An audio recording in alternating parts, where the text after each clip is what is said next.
ಈಗ ದರ್ಶನ್ ಅನ್ನ ಪರಪ್ಪನ ಅಗ್ರಹಾರ ಜೈಲಿನಿಂದ ಶಿಫ್ಟ್ ಮಾಡೋದ್ರ ಬಗ್ಗೆ ಬಹಳ ದೊಡ್ಡ ಮಟ್ಟದ ಚಿಂತನೆಯನ್ನು ನಡೀತಾ ಇದೆ. ಬೇರೆ ಕಡೆಗೆ ದರ್ಶನ್ನ ಶಿಫ್ಟ್ ಮಾಡಿ ಸಿಎಂ ಸಿದ್ದರಾಮಯ್ಯ ಸೂಚನೆಯನ್ನ ನೀಡಿದ್ದಾರೆ ಅನ್ನುವಂತ ಮಾಹಿತಿ ಬರ್ತಾ ಇದೆ.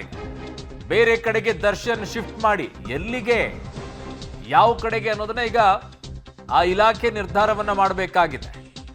ಮುಖ್ಯಮಂತ್ರಿಗಳೇ ಈಗ ಹೇಳಿದ್ದಾರೆ, ಜೈಲಿನಲ್ಲಿ ದರ್ಶನ್ಗೆ ರಾಜ್ಯಾತಿಥ್ಯವನ್ನ ಗಂಭೀರವಾಗಿ ಮುಖ್ಯಮಂತ್ರಿಗಳು ಪರಿಗಣಿಸಿದ್ದಾರೆ. ಬೇರೆ ಕಡೆಗೆ ದರ್ಶನ್ ಅನ್ನ ಶಿಫ್ಟ್ ಮಾಡಿ ಅನ್ನುವಂತಹ ಸೂಚನೆಯನ್ನ ಈಗ ರಾಜ್ಯದ ಮುಖ್ಯಮಂತ್ರಿ ಸಿದ್ದರಾಮಯ್ಯನವರೇ ಕೊಟ್ಟಿದ್ದಾರೆ.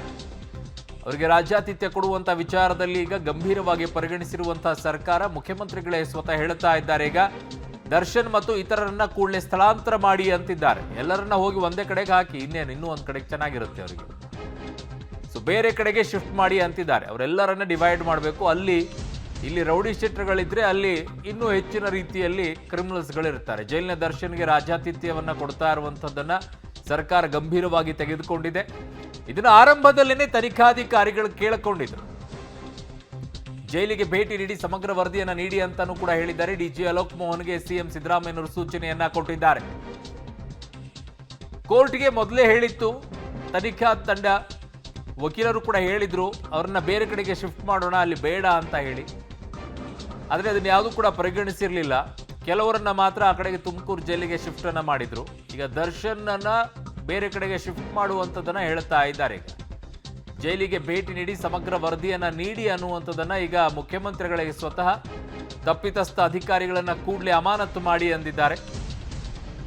ಡಿಜಿ ಅಲೋಕ್ ಮೋಹನ್ಗೆ ಮುಖ್ಯಮಂತ್ರಿ ಸಿದ್ದರಾಮಯ್ಯನವರು ಈಗ ಸೂಚನೆಯನ್ನ ನೀಡಿದ್ದಾರೆ. ಬೇರೆ ಕಡೆಗೆ ದರ್ಶನ್ ಅನ್ನ ಶಿಫ್ಟ್ ಮಾಡಿ ಅನ್ನುವಂಥದ್ದನ್ನ ಸ್ವತಃ ರಾಜ್ಯದ ಮುಖ್ಯಮಂತ್ರಿಗಳೀಗ ಸೂಚನೆಯನ್ನ ಕೊಟ್ಟಿದ್ದಾರೆ.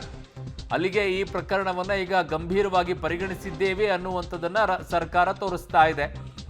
ದರ್ಶನ್ ಮತ್ತು ಇತರರನ್ನ ಕೂಡಲೇ ಸ್ಥಳಾಂತರವನ್ನ ಮಾಡಿ ಜೈಲಿಗೆ ಭೇಟಿ ನೀಡಿ ಸಮಗ್ರ ವರದಿಯನ್ನ ನೀಡಿ ಅಂತ ರಾಜ್ಯದ ಮುಖ್ಯಮಂತ್ರಿಗಳು ಈಗ ಹೇಳಿದ್ದಾರೆ. ಜೊತೆಗೆ ತಪ್ಪಿತಸ್ಥ ಅಧಿಕಾರಿಗಳನ್ನ ಕೂಡಲೇ ಅಮಾನತು ಮಾಡಿ ಅಂದಿದ್ದಾರೆ. ಈಗಾಗಲೇ 7 ಅಧಿಕಾರಿಗಳನ್ನು ಅಮಾನತು ಮಾಡಿ ಆಗಿದೆ. ಆದರೆ ಸ್ಥಳಾಂತರವನ್ನ ಮಾಡುವಂಥ ವಿಚಾರದಲ್ಲಿ ಈಗಾಗಲೇ ಹೇಳಿರೋದ್ರಿಂದ ಎಲ್ಲಿಗೆ ಸ್ಥಳಾಂತರ ಮಾಡ್ತಾರೆ ಹೇಗೆ ಅಂತ ಹೇಳಿ, ಸಹವಾಸ ದೋಷ ಇನ್ನೂ ಕೆಡಿಸ್ಬಿಡುತ್ತೆ. ಒಂದೊಂದ್ಸಲ ಸ್ವಲ್ಪ ಮಟ್ಟಿಗೆ ಕೆಟ್ಟವರು ಪೂರ್ಣ ಪ್ರಮಾಣದಲ್ಲಿ ಕೆಡುವಂಥ ಮಟ್ಟಕ್ಕೆ ಹೋಗುತ್ತೆ. ಇವರೆಲ್ಲ ಆರಾಮಾಗಿದ್ದಾರಲ್ಲ ಅನ್ನೋ ಮಟ್ಟಕ್ಕೆ ಕ್ರಿಮಿನಲ್ಸ್ಗಳ ಜೊತೆಗೆ ಸೇರಿಕೊಂಡ್ರೆ ಕ್ರಿಮಿನಲ್ಸ್ಗಳೇ ಆಗ್ತಾರೆ. ನನ್ನ ಸಹೋದ್ಯೋಗಿ ಈಗ ಪೊಲಿಟಿಕಲ್ ಬ್ಯೂರೋ ಹೆಡ್ ಆಗಿರುವಂಥ ರವೀಶ್ ನನ್ನ ಸಂಪರ್ಕದಲ್ಲಿದ್ದಾರೆ.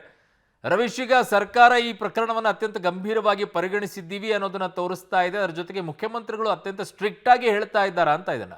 ಅರುಣ್, ಖಂಡಿತವಾಗಿ ಕೂಡ ಇದೊಂದು ರೀತಿಯಲ್ಲಿ ಗಂಭೀರ ಪ್ರಕರಣ. ಹಾಗಾಗಿ ಇದನ್ನು ಯಾವುದೇ ಕಾರಣಕ್ಕೂ ಕೂಡ ಸಹಿಸೋ ಪ್ರಶ್ನೆ ಇಲ್ಲ ಅಂತಾನೂ ಕೂಡ ಈಗಾಗಲೇ ಗೃಹ ಸಚಿವರು ಹೇಳಿರ್ತಕ್ಕಂಥದ್ದು, ಈಗಾಗಲೇ ಮುಖ್ಯಮಂತ್ರಿ ಸಿದ್ದರಾಮಯ್ಯ ಅವರು ಕೂಡ ತಾಕೀತು ಮಾಡಿದ್ದಾರೆ. ಅಂದ್ರೆ ಇಡೀ ಪ್ರಕರಣಕ್ಕೆ ಸಂಬಂಧಪಟ್ಟಂತೆ ಸಂಪೂರ್ಣ ವರದಿಯನ್ನ ನೀಡಬೇಕು ಅಂತ ರಾಜ್ಯ ಪೊಲೀಸ್ ಮಹಾನಿರ್ದೇಶಕರಿಗೆ ಸೂಚನೆಯನ್ನು ಕೂಡ ಕೊಟ್ಟಿರ್ತಕ್ಕಂಥದ್ದು. ಅದ್ರ ಜೊತೆಗೆ ದರ್ಶನ್ ಮತ್ತೆ ಇತರರನ್ನ ಕೂಡಲೇ ಬೇರೆ ಬೇರೆ ಕಾರಾಗೃಹಗಳಿಗೆ ಸಪರೇಟ್ ಆಗಿ ಪ್ರತ್ಯೇಕವಾಗಿ ಅವರನ್ನು ಸ್ಥಳಾಂತರಿಸುವ ಕೆಲಸವನ್ನು ಕೂಡ ಮಾಡಬೇಕು ಅಂತ ತಾಕೀತನ್ನ ಮಾಡಿದ್ದಾರೆ.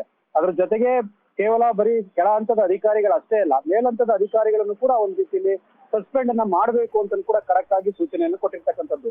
ಅಂದ್ರೆ ಎಲ್ಲೋ ಒಂದ್ ಕಡೆ ಈ ಒಂದು ಪದೇ ಪದೇ ಈ ಕಾರಾಗೃಹದಲ್ಲಿ ಈ ರೀತಿಯ ಚಟುವಟಿಕೆಗಳು ನಡೀತಾ ಇರ್ತಕ್ಕಂಥದ್ದು ಎಲ್ಲೋ ಒಂದ್ ಕಡೆ ಗಂಭೀರವಾಗಿ ಸರ್ಕಾರ ಪರಿಗಣಿಸಿದೆ. ಪದೇ ಪದೇ ಇಲ್ಲ ಆ ರೀತಿ ಚಟುವಟಿಕೆ ನಡೀತಾ ಇಲ್ಲ ಅಂತ ಕೆಳ ಹಂತದವ್ರನ್ನ ಮಾತ್ರ ಒಂದ್ ರೀತಿಯಲ್ಲಿ ಸಸ್ಪೆಂಡ್ ಮಾಡಿ ಸುಮ್ಮನಾಗ್ತಾ ಇದ್ರು. ಆದ್ರೆ ಈಗ ಎಲ್ಲೋ ಒಂದ್ ಕಡೆ ಇದೆಲ್ಲವನ್ನು ಕೂಡ ನೋಡಿದಂತ ಸಂದರ್ಭದಲ್ಲಿ ಸರ್ಕಾರ ಗಂಭೀರವಾಗಿ ಪರಿಗಣಿಸಬೇಕಾಗುತ್ತೆ.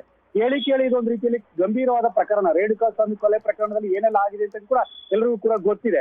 ಇಂತಹ ಸಂದರ್ಭದಲ್ಲಿ ಸೆಲೆಬ್ರಿಟಿ ಆದ್ರೇನು ಎಲ್ಲ ಆದ್ರೇನು ಕಾನೂನಿನ ಪ್ರಕಾರ ಎಲ್ಲರೂ ಕೂಡ ಒಂದೇ, ಜೈಲ್ಗೆ ಹೋದ ಬಳಿಕ ಎಲ್ಲರೂ ಕೂಡ ಒಂದೇ. ಆದ್ರೆ VVIP ಟ್ರೀಟ್ಮೆಂಟ್ ಅನ್ನ ಕೊಡೋದು ಎಷ್ಟರ ಮಟ್ಟಿಗೆ ಸರಿ ಅನ್ನೋದ್ರ ಬಗ್ಗೆ ಕೂಡ ದೊಡ್ಡ ಮಟ್ಟದಲ್ಲಿ ಒಂದ್ ರೀತಿಯಲ್ಲಿ ಚರ್ಚೆ ಆಗ್ತಾ ಇರ್ತಕ್ಕಂಥದ್ದು. ಒಟ್ಟಾರೆಯಾಗಿ ಈ ಒಂದು ಇಡೀ ಪ್ರಕರಣವನ್ನ ಸರ್ಕಾರ ಗಂಭೀರವಾಗಿ ತೆಗೆದುಕೊಂಡಿದೆ. ಬೆಳಗಾವಿಗೆ ಹೋಗೋ ಮೊದಲು ಆ ಒಂದು ಪೊಲೀಸ್ ಮಹಾನಿರ್ದೇಶಕರಿಗೆ ಸೂಚನೆಯನ್ನು ಕೊಟ್ಟು ತಾಕೀತನ್ನ ಕೊಟ್ಟು ಸಿದ್ದರಾಮಯ್ಯ ಅವರು ತೆರಳಿರ್ತಕ್ಕಂಥದ್ದು. ಹಾಗಾಗಿ ಸಂಜೆ ಒಳಗಡೆ ಬರೋದ್ರೊಳಗಡೆ ಮತ್ತೊಂದು ವರದಿಯನ್ನು ಕೂಡ ಒಂದ್ ರೀತಿಯಲ್ಲಿ ಕೊಡೋರಿದ್ದಾರೆ. ಅರುಣ್. ಓಕೆ ರವೀಶ್, ನಿಮ್ಮೆಲ್ಲ ಮಾಹಿತಿಗೆ ಧನ್ಯವಾದಗಳು.